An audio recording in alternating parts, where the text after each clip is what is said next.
Vivimos bajo una cadena de pensamientos que selecciona y aísla un único aspecto de la realidad. Mathieu Ricard. Un día, cuando caminaban por una región montañosa, Gautama Buda, ya mayor, bajo el sol de mediodía, le dijo a su discípulo Ananda: Estoy sediento, Ananda. Cuando atravesamos las montañas, pasamos un arroyo. ¿Puedes retroceder el camino y traerme un poco de agua? Ananda, deshaciendo el camino, llegó al arroyo. Pero cuando llegó allí, se dio cuenta de que unas carretas acababan de atravesarlo, embarrándolo todo. Las hojas muertas que antes yacían en el fondo, ahora flotaban sobre el agua. Ya no era bebible y, por supuesto, no podía llevársela a Buda. Así que decidió regresar junto a Buda. Además, sabía que unas millas más allá del sitio en donde habían parado, corría un gran río de agua cristalina. Y Buda, que era muy estricto, le dijo: Vuelve otra vez, porque recuerdo que cuando pasamos esa agua era pura y cristalina. Ananda protestó. Entiéndelo, entre que llegamos aquí, pasaron unas carretas por el riachuelo y el agua ya no es bebible. Lo sé, dijo Buda. Pero ve y siéntate a la orilla, lleve el tiempo que lleve. Ve y siéntate. No te metas en la corriente, porque si te metes en ella la ensuciarás de nuevo. Simplemente espera, observa y no hagas nada. Esas hojas muertas desaparecerán, el barro se asentará. Entonces llena mi cuenco y regresa. Ananda fue al riachuelo de nuevo, porque no podía desobedecer a Buda, y allí se sentó esperando. Y esperando, vio que el barro y las hojas muertas se iban asentando despacito, dejando el agua clara y pura, tal cual es su naturaleza. Llenó su cuenco y de regreso entendió lo que Buda trataba de decirle. Ananda, no te metas en el río. No sigas la corriente de tu mente. Espera en la orilla y simplemente observa. La naturaleza verdadera de tu mente es esa claridad cristalina, ensuciada por pensamientos y emociones pasajeros.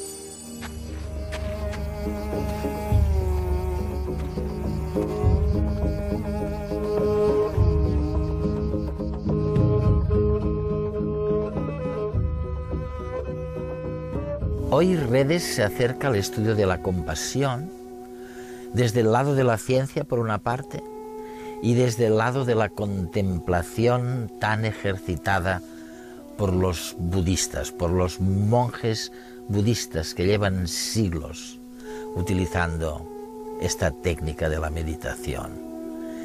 Y lo hacemos de la mano de un gran biólogo molecular que al mismo tiempo es monje budista. Es y lo ha sido durante los últimos 40 años. Me refiero a Mathieu Ricard. Mathieu Ricard es hoy el parangón de la meditación, tanto como de la búsqueda de nuevas materias con las que completar nuestro instrumental para gestionar las emociones.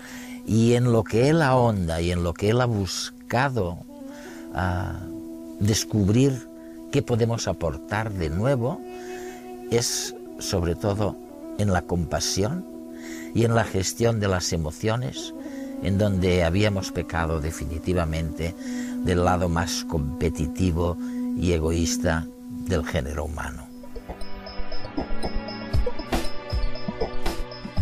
Según Mathieu Ricard, la felicidad no es una sucesión interminable de placeres que terminan por agotamiento, sino una forma de ser.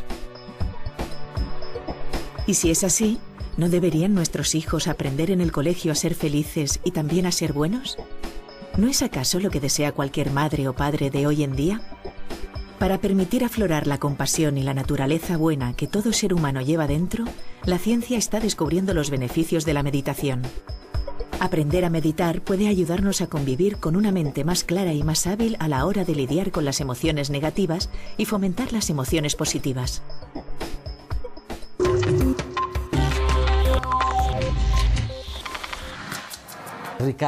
Mathieu Ricard, nos encontramos hace varios años. Bueno, tal vez no fuera el principio, pero casi. de este encuentro. Este encuentro que es entre científicos occidentales y los contemplativos budistas. De hecho, tú has sido ambas cosas, porque sé que eres biólogo y un gran biólogo, pero a la vez cuentas con una larguísima experiencia como budista contemplativo. ¿Hemos obtenido alguna cosa de esta mezcla de dos fuentes de la cultura? Sí, sí. Creo que hay varias cosas nuevas en muchos ámbitos distintos. En el ámbito personal, resulta apasionante formar parte de una investigación tan pionera. Creo que la neurociencia contemplativa está en plena edad de oro. Y es muy inspirador participar en esta era de descubrimientos magníficos. Además, desde la perspectiva budista, la idea es contribuir con algo a la sociedad. Si pudiéramos ayudar a lograr que las personas encontraran más equilibrio emocional, forjaran una sociedad más compasiva y fueran más felices y más altruistas, sería estupendo. Por ejemplo, el año pasado empezamos a estudiar varios aspectos del amor altruista, de la empatía, la compasión con objeto y sin objeto, de una manera muy detallada, relacionándolo todo con los fenómenos cerebrales. Queremos saber cómo se pasa de la benevolencia a la empatía, a identificarse con el que sufre, y luego la compasión, que es el deseo de que los demás dejen de sufrir y de buscar un remedio para el sufrimiento y su causa. ¿Cuál es el proceso? ¿Cómo funciona? ¿Cómo se relaciona con el cerebro? ¿Hay que sentir el sufrimiento del otro para sentir compasión o no? ¿Basta con el amor altruista? Todas estas cosas se pueden estudiar desde la perspectiva de la meditación y de la neurociencia, y se pueden aunar ambas. Así que es maravilloso. La neurociencia sorprendió a todo el mundo hace unos años cuando declaró a Mathieu Ricard el hombre más feliz del mundo. Francés, doctor en bioquímica, trabajó en el Instituto Pasteur con el premio Nobel Jacques Monod y luego se reconvirtió en monje budista. Ricard y otros meditadores de larga experiencia fueron sometidos a un exhaustivo experimento con escáneres cerebrales para medir las consecuencias de un tipo de meditación concreto, en el que se genera un estado de amor y compasión pura, no enfocada hacia nada ni nadie en particular.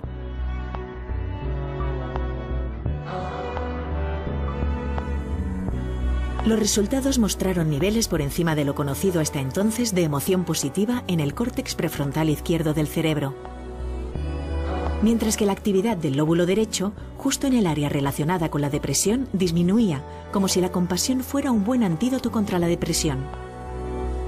Y también disminuía la actividad de la amígdala, relacionada con el miedo y la ira. Otros estudios similares han demostrado que el nivel de atención de estos meditadores es mucho mayor que el del resto de población y pueden mantenerlo durante más tiempo. Pero, ¿qué ocurre con los meditadores novatos? ¿Hay algún beneficio para ellos? Para comprobarlo, un grupo de empleados de una empresa realizaron 30 minutos diarios de meditación durante 3 meses. A lo largo del estudio, los empleados reportaron un descenso en sus niveles de ansiedad y se pudo ver que se incrementaba la actividad de su córtex prefrontal izquierdo, es decir, sus emociones positivas. No desesperen.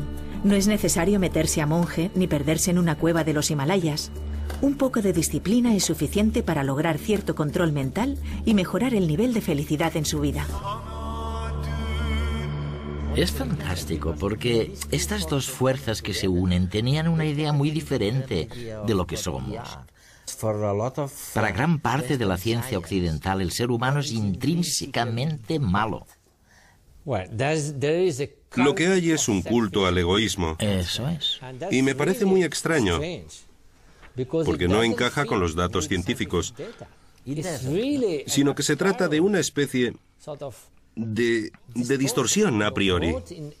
Podemos verlo en la economía y en algunos aspectos de la evolución. Y también en algunos aspectos de la psicología. Hay toda una escuela filosófica llamada egoísmo psicológico, e incluso algo denominado egoísmo ético, que postula que somos egoístas y que eso está bien, que debemos serlo, que por qué preocuparnos. Hay que sobrevivir. Que por qué sentirnos culpables si no ayudamos a los demás. Me parece la receta perfecta para llegar a la catástrofe completa. Por no hablar de que es profundamente engañoso, porque presupone que cualquier conducta o motivación que parece altruista tiene siempre detrás una motivación egoísta. Una motivación subyacente, ¿no? Y se convierte en una especie de dogma. Además, en el psicoanálisis, prácticamente todo lo que hacemos está motivado por el yo. Si intenta ser bueno, es a costa de algo. Vamos, que no es demasiado bueno para tu estado mental. Esta negación del lado bueno de la naturaleza humana me parece terrible. Y es que cualquiera con sentido común vería que los datos sociológicos demuestran que el altruismo verdadero existe. Por supuesto que también somos egoístas a veces, y que hay personas más egoístas que altruistas, pero decir que el altruismo auténtico no existe es una tontería. Y sin embargo, muchos biólogos amigos míos han mantenido durante muchísimos años que no querían ni oír hablar del altruismo. No, pero mira los datos. Por ejemplo, las personas que rescataron familias en épocas de opresión, como con los judíos durante la ocupación nazi. Hubo familias que intentaron protegerlos, que los escondieron en su casa. No eran parientes suyos. No pertenecían a la misma religión o al mismo acervo genético. Eran absolutos desconocidos. Y no podían esperar nada a cambio. Asumían riesgos enormes para sí mismos y para sus familias.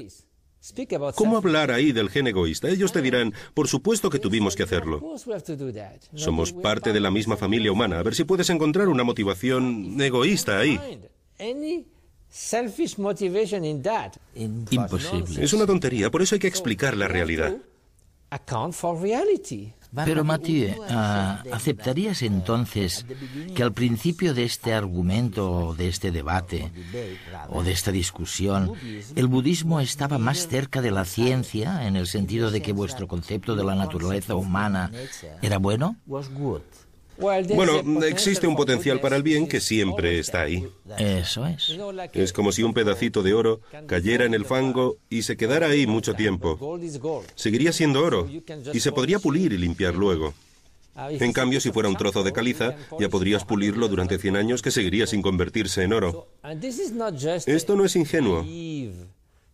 No es otro tipo de dogma. Se basa en la comprensión de cómo funciona la conciencia. En el budismo lo llamamos el aspecto luminoso de la mente. Evidentemente, es solo una metáfora. La mente no brilla en la oscuridad, pero ¿por qué hablamos de luz? Pues porque es como una antorcha con la que se enfocan varias cosas. La luz no se ve modificada por lo que ilumina. Si ilumina un montón de basura, no se vuelve sucia. Si ilumina un montón de oro, no se vuelve más cara. La naturaleza básica de la conciencia permite muchos contenidos distintos. El odio, el amor, los celos, el júbilo, todo. Pero la conciencia es la misma. Son conceptos mentales que se deben a muchas causas y condiciones, pero la naturaleza fundamental de la conciencia no está determinada. Tiene el potencial de ir en cualquier dirección. La idea es que, incluso de un modo experimental, si miramos la mente, la conciencia básica está detrás de cada pensamiento, de cada emoción. Siempre está ahí y no está condicionada. Somos conscientes y eso permite la transformación de la mente.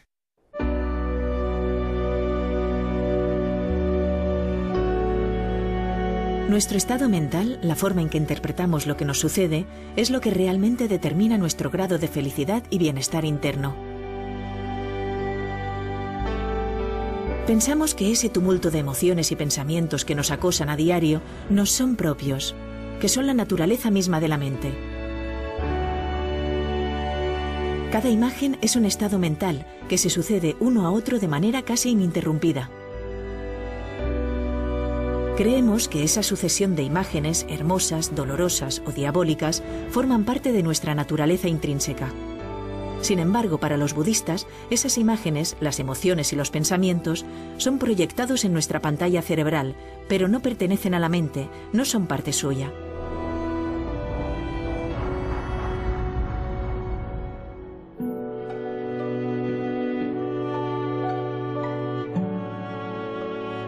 Los meditadores son capaces de percibir y enfocar su atención en lo que hay detrás del flujo continuo de pensamiento, es decir, a la claridad de la pantalla. A esto lo denominan el aspecto luminoso de la mente o conciencia pura, en donde yace la capacidad de conocer. Subestimamos la capacidad que tenemos de transformar nuestra mente. Sin embargo, entrenarnos en fijar nuestra atención en dicha claridad nos ayuda a lograr un estado de ecuanimidad o imparcialidad interna que evita que nuestras emociones y pensamientos nos arrasen. Si conseguimos modificar nuestra mente, podemos cambiar nuestro mundo interior.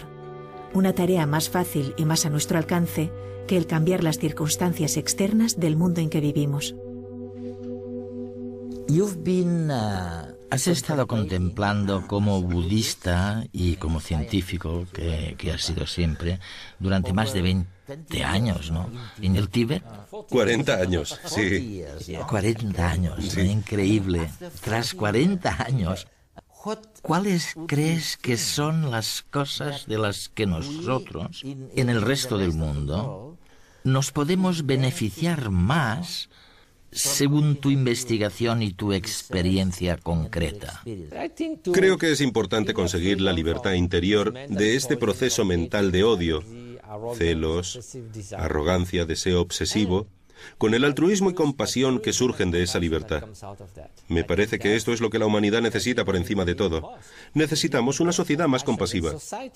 Ahora somos interdependientes, así que si no cooperamos, todos seremos perdedores. ¿Y a qué nos referimos por sociedad compasiva? Nos referimos a una en la que tengamos consideración por los demás. Nos preocupemos por el prójimo. Mira la economía. Todos estos escándalos y crisis son producto del exceso de codicia, de personas a las que no les importa realmente los ahorros que manipulan. ¿Por qué disminuye la calidad de vida? ¿Por qué existe una brecha tan grande entre el norte y el sur? ¿Por qué hay toda esta pobreza? El mundo podría solucionarlo todo fácilmente con los recursos que tenemos. El altruismo es el único rasgo que podría abordar el presente, el medio plazo y el largo plazo. Y esto conduciría con toda probabilidad a grandes reformas en el sistema educativo, ¿no? Bueno, tiene que hacerlo, sí. No tengo hijos, aunque sí participo en 40 proyectos humanitarios con 15.000 niños para los que construimos escuelas. Así que cuento con cierta experiencia tratando con niños. ¿Y qué esperamos cuando educamos a los niños? Convertirlos en seres humanos buenos, personas que sean felices en la vida, que no estén deprimidas y se suiciden. ¿Acaso basta con desarrollar su inteligencia y llenarles la cabeza de información sin desarrollar ninguna cualidad humana? Queremos personas buenas y equilibradas. Pero la educación parece estar interesada en cualquier cosa, salvo eso. Por tanto, hay algo que claramente falta. Lo que está sugiriendo es que probablemente no deberíamos preocuparnos tanto de los contenidos académicos y sí un poco más de las cualidades humanas necesarias para ser felices. Por supuesto. Solamente estamos cultivando herramientas. La inteligencia es una herramienta, la información es una herramienta. Y una herramienta se puede utilizar de un modo constructivo, de un modo destructivo, o se puede desaprovechar. Se puede usar un martillo para construir una casa, para destruirla. O bien se puede desperdiciar el martillo dejándolo en un cajón y no utilizándolo nunca. Así que una herramienta por sí misma, sin una intención, sin una actitud, sin un valor, no es absolutamente nada.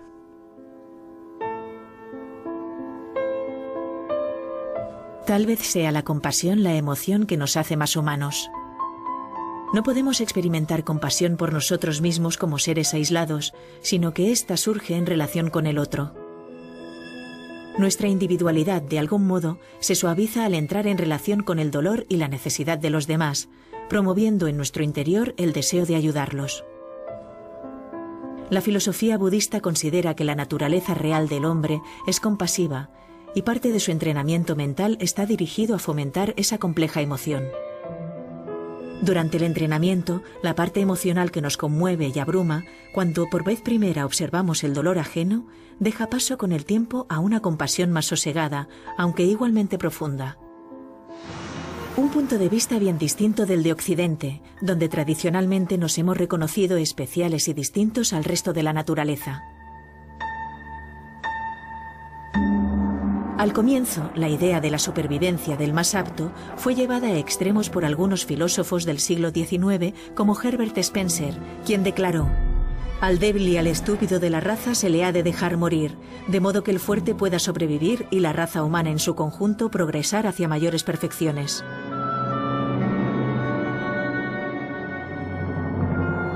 Afortunadamente, pronto se retomó el sentido común, y nadie duda ahora de que el hombre pueda alzarse por encima de esa lucha por sobrevivir, y que los comportamientos altruistas tienen cabida en la naturaleza.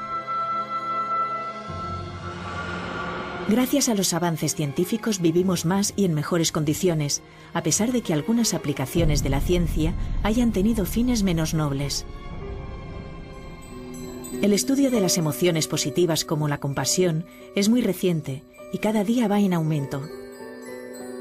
Tal vez sea hora de dar una vuelta más de tuerca e incorporar la compasión no solo como objeto de estudio, sino como la conciencia de la ciencia que vele por el bien común en todas sus aplicaciones.